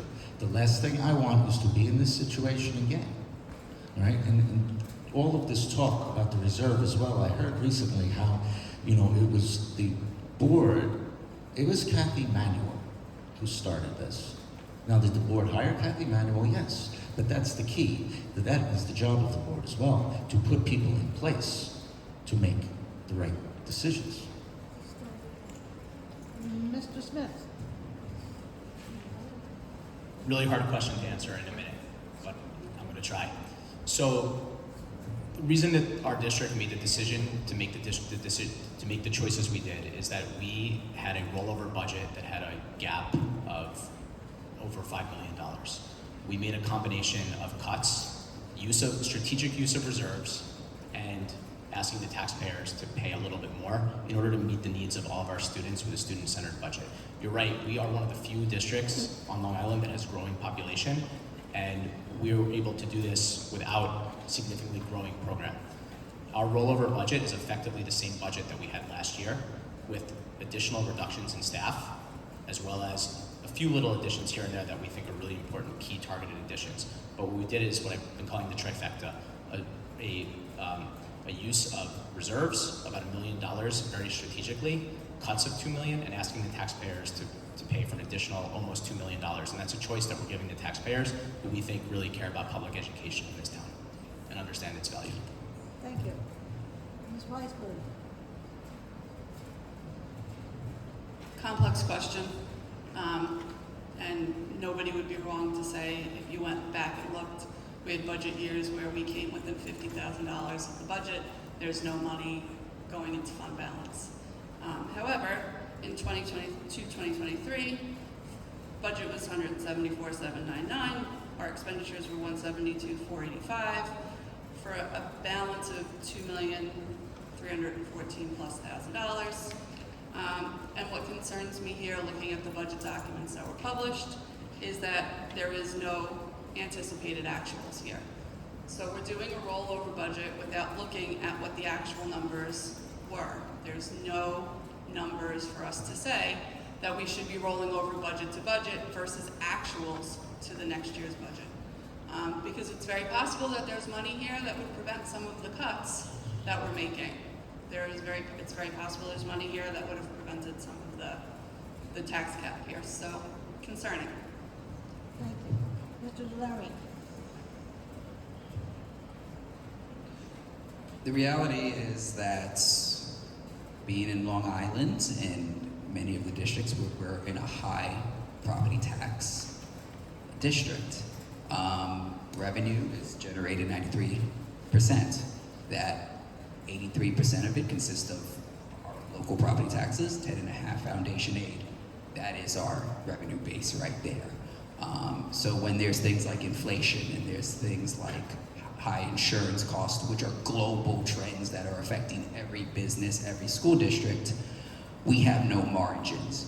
We have no padding, and so we're not immune to many of the issues that are affecting everybody. I understand that it is a choice, and so the choice has been a multi-year choice from 2022 to the current stage. So this is not something that's just done in a vacuum. There's been spending year over year that has increased when we when we rely heavily on a tax base that is generated by property taxes. Thank you. Ms. Choolfaian. So, John, the reality is that all governmental bodies on Long Island want your money because they're spending way too much. And the responsibility of a school board is to not spend money they do not have. And they know how much their revenue will grow. It's simple math.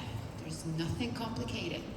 Don't start expensive programs you cannot fund long-term, then come to the community and ask for the community to bail you out when inflation has been out of control, not through our fault, through other bad policy, when there has been no accountability for every cent spent. I would like to see how has every tax dollar been spent, not how you'd like to roll it over. I mean, even when it comes down to the cookies purchased for the executive session of the board, those are the things I'm looking at right now, and I want you to please persevere with that question because it's really important. Thank you for it. Thank you. Ms. Alvarez.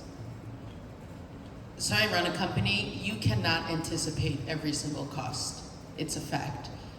You can't anticipate rates. The luxury I have as a private company is that I can negotiate those rates with my insurance company. I can negotiate which vendors we use. Unfortunately, and I don't believe I heard it, but the insurance rates for the district went up at an unanticipated amount that they did not see coming, and the general liability, the health insurance, and transportation. Those are not things that I've asked if they're able to negotiate those rates. I've asked if we can look at different vendors, different insurance brokers. It is not necessarily an option. So public schools, the funding, how they use it, the savings, how I believe someone said rainy day funds, there's a certain regulations on what you can save for, because I've also asked, can we have a fund for these unanticipated increases in transportation and healthcare for future years? But there are regulations for that. Thank you. Thank you. Mr. Block. So I think a lot of people touched on it, but the short answer is we've had high inflation and our tax increase is 4.5%. We passed we signed a new contract with the teachers as well as other unions giving approximately a 2% raise, and then health insurance expenses went up about 10 to 12%. You roll that up, you get your 4%, and that's really where the cost basis came from. Good education costs money. Our home values are high because we have a great school district, and that's great for everyone. Thank you. Ms. Melkonian. So on April 2nd at one of our public budget meetings, budget presentations, you can find it on the website. There's an entire slide deck that describes the increases that you were asking, how did we get to this place. Health insurance premium rates went up by 10%. Employee retirement system went up by 19%. Transportation 15%. And general insurance premium up by 18%. So those are just pure numbers that 3.39 does not compete with. We have been trying to forward plan. We have a real problem with transportation in this district being on a peninsula. We have difficulty negotiating and receiving bids because of our location, and they're also managing to not put out bids so that there's no competition. So we are forward planning and buying buses to create a fleet, and hopefully that will help drive down one of our big cost factors going forward. Thank you. So before we take closing statements from the candidates, I'd like to remind everybody election day is next Tuesday from 6 a.m. until 9 p.m. here at Shriver. Where at Shriver? Weber, sorry. Next door, okay. A recording of this forum will be available on the LWV, League of Women Voters, of PWM, Port Washington-Manhasset. Just Google LWV of PWM YouTube and you'll get it.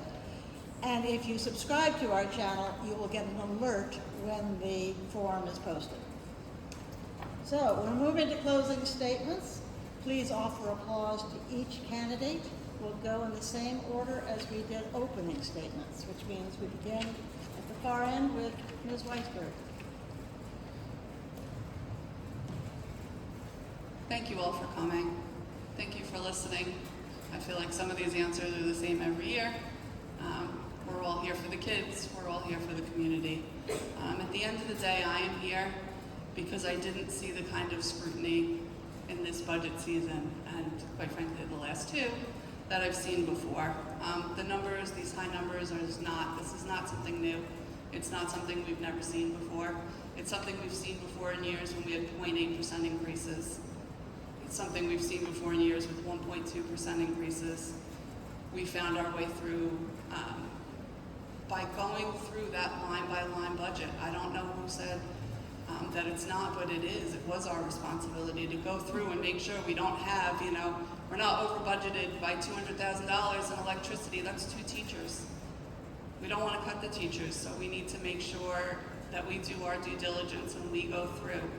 I have a hard time believing there's not money left on the table here when the last budget to actuals I can see are $174 million in a budget and $172 million spent. That leaves $2 million.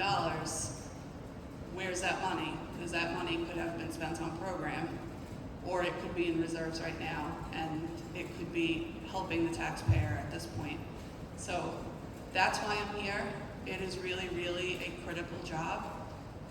If you go back to to the last budget I worked on, which was 2020, 2021, you will see a very different budget presentation. You will see one that has the approved budget, the actual expense, the variance for the 2 years, not to mention the approved budget, anticipated expenditure by year end, and the change. I don't see that here. I don't know what they spent. I don't know what they believe they will have spent of this year's budget by the end of this year. And without knowing that number, it is very hard to know whether this budget is responsible, whether there are any cuts necessary. It is entirely possible that all of those teachers within this budget could be funded. So I encourage you to support the budget. I encourage you to come out and vote for me, please. I would appreciate it. I'd like to come back and have that fiscal responsibility again. 2 minutes.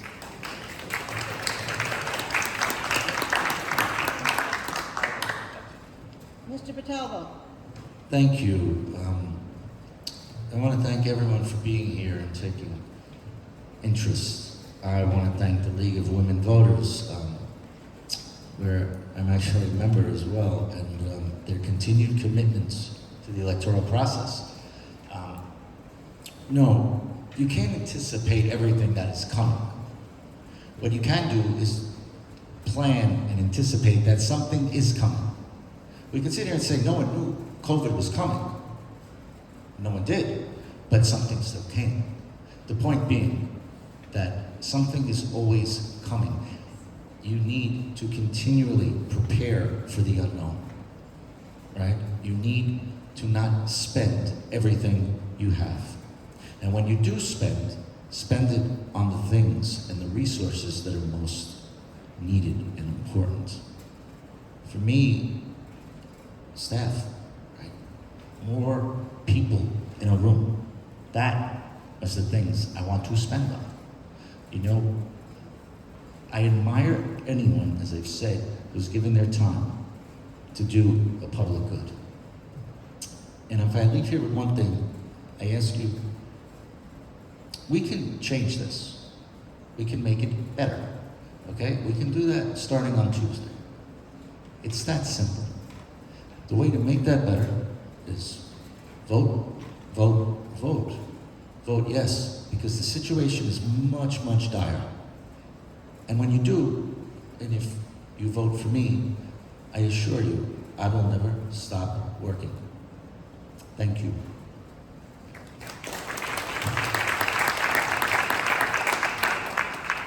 Mr. Delerme. I want to thank the audience tonight and the League of Women Voters, Katie, Judy, Regina, for hosting this dialogue tonight. I commend the current board and the candidates for striving to improve the quality of education for each student. Ultimately, this is a choice election, and I bring an outside perspective to the board that I believe can move Port forward. I hope I showcased why I have the right temperament, character, and background to be a representative for BOE. As I've mentioned, my heart is in the right place. This is my first run for Board of Education, and I believe my heart is in the right place.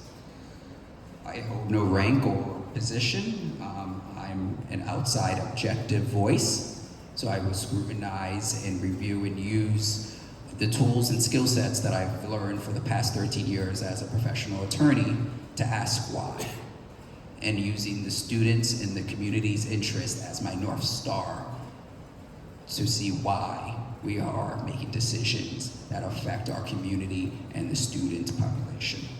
Our district has the opportunity to increase our state aid, and I want to work and collaborate with the existing board to mobilize our community. We're at a reflection point because while I believe we're making strides as it relates to the strategic plan and the portrait of the graduate, our toughest decisions are not yet even upon us. I'm concerned about what the evaluation will be and if the right perspectives will be at the table, representing the best options in order to achieve the district's goal. Thank you so much.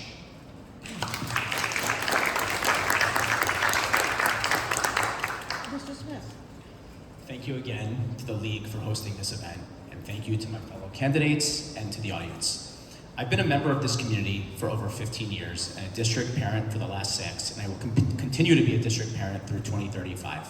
My nieces and nephew will be in the district through 2041. Suffice it to say, my entire family is fully invested in the future of these schools and our community.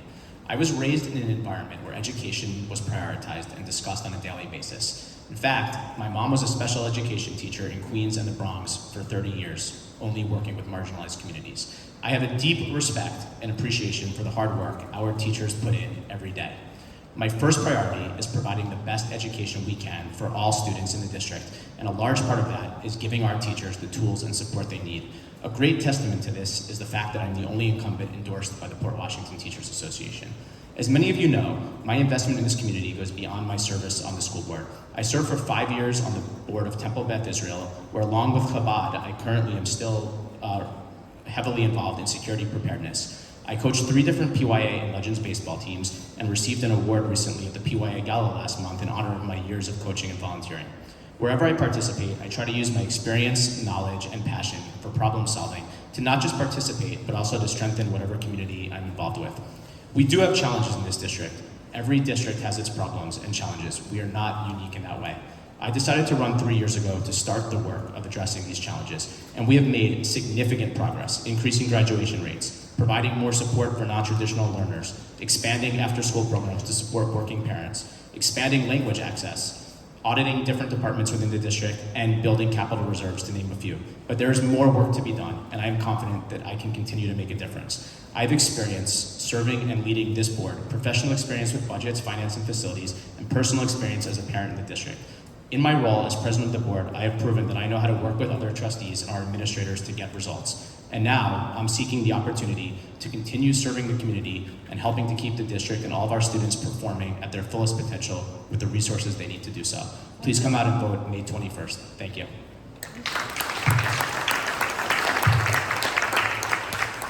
Mr. Block. So I'm Adam Block. I'm going to make this short, and if you want to vote for me for that reason, that's okay with me.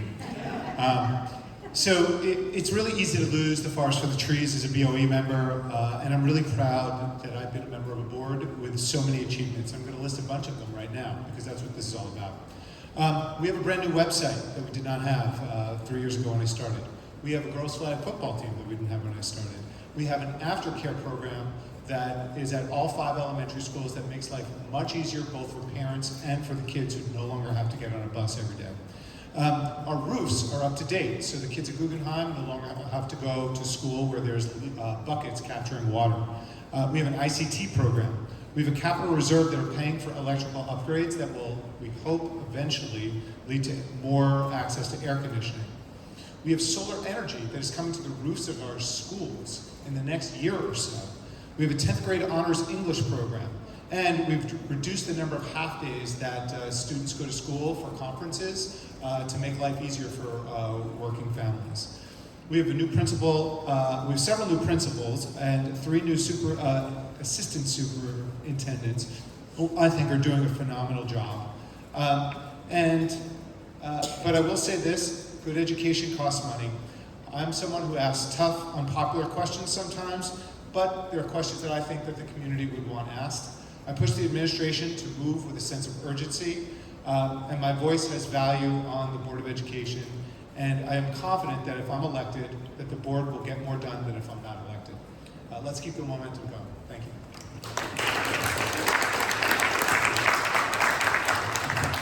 Thank you, Ms. Choolfaian.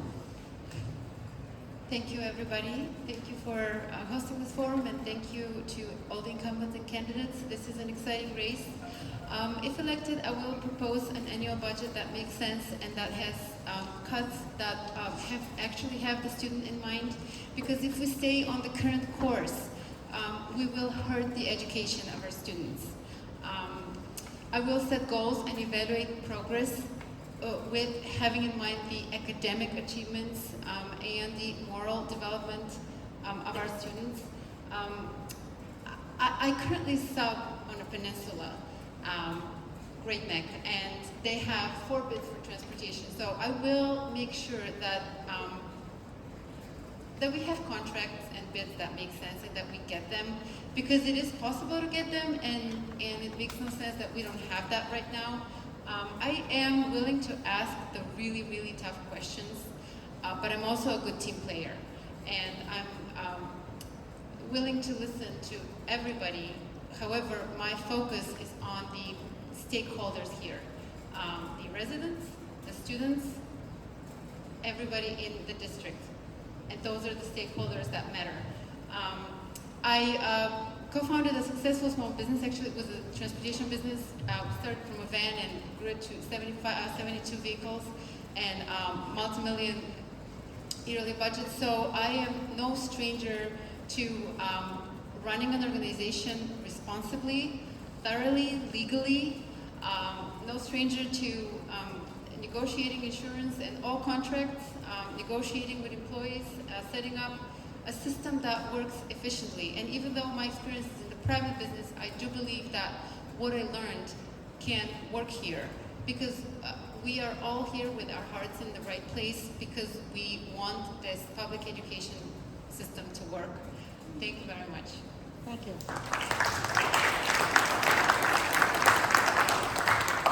Ms. Melkonian. Thanks again to the League for hosting this important event, and thank you to the voters who have chosen to be informed and engaged in this democratic process. It is a testament to your dedication to our schools. I am seeking a second term to build upon the progress that has been made. I believe that with knowledgeable and diligent leadership on the Board of Education, a commitment to child-centered educational practices, and our talented and inspiring staff, Port's future is bright. I welcome a second term to continue the success, improving our graduation rate, advancing professional development, strengthening our services for students with disabilities, and prioritizing student and staff mental health. Additionally, I will continue to focus on communication, consistency, and school culture and climate, while prudently planning for the challenges of budget constraints in this economic environment. I am not a politician. This is not a stepping stone for me. I have been a public school advocate for 35 years, and more specifically for this community's public schools for more than 2 decades. This is me. This is what I do. I believe I have delivered on my promises from 3 years ago. I seek a second term as your Board of Education trustee, as I believe that robust public schools are a pillar of our democracy that have the capacity to inspire lifelong learners and citizens of this world. I would like to continue to be your advocate, using my experience and knowledge to nurture the next generation of students and families in our Port Washington schools. Thank you.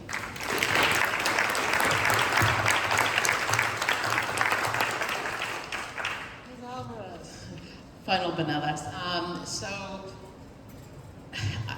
I haven't done my greatest accomplishment yet. I will say I heard a lot of what the accomplishments were, and all I thought about were my kids. And I'm not there yet. They're not out of this district yet. They haven't graduated. I hope that I'm doing right by them every day with just raising them to be good kids. That includes my nieces. I will say I did help raise my siblings, and they are good people. So, and very accomplished. So I'll say that. Right now, my pride is my siblings.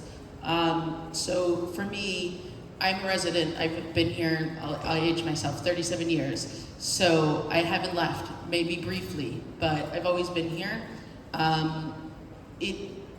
Board of Ed is not something I thought of when I was 5 years old in Port Washington. 15 years old, my parents weren't part of the PTAs. I didn't see that part of it. But I've always been involved in the community. I've coached some of your kids. I've been coached by some of you, still teachers in this district. So for me, I've always wanted to be involved in the community, the school community. That's always been my goal, is just to give back to the district that gave me so much. So this year did change my mindset as far as running for the Board of Education, and it was because of the budget. It was the discussions around the budget and my concerns about it. And it's not to complain and not to fault, it's to support and to help. I have experience in budgets. I have the experience I'm not on the board, but I've been to a lot in the last few years. So someone quoted saying the institutional experience. I feel I have experience. Do I have enough? I'm not sure if I have enough. I don't think anyone goes to college saying they're gonna be on the Board of Education, but I have been involved. I will continue to be involved regardless of what happens on May 21st. I just hope that things start to change a little bit as far as representation goes on the board. Thank you.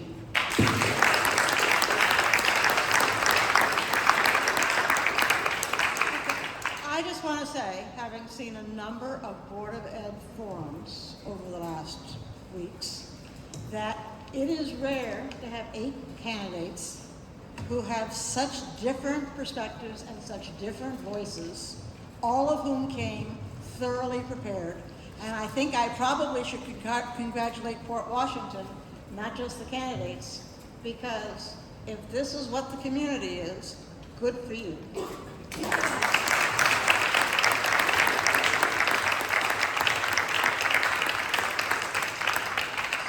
Thank you, candidates, for putting yourself forward and doing it in a civil manner and letting us all hear you. And thank you, audience members, for asking good questions and being part of what democracy is really famous for. Thank you.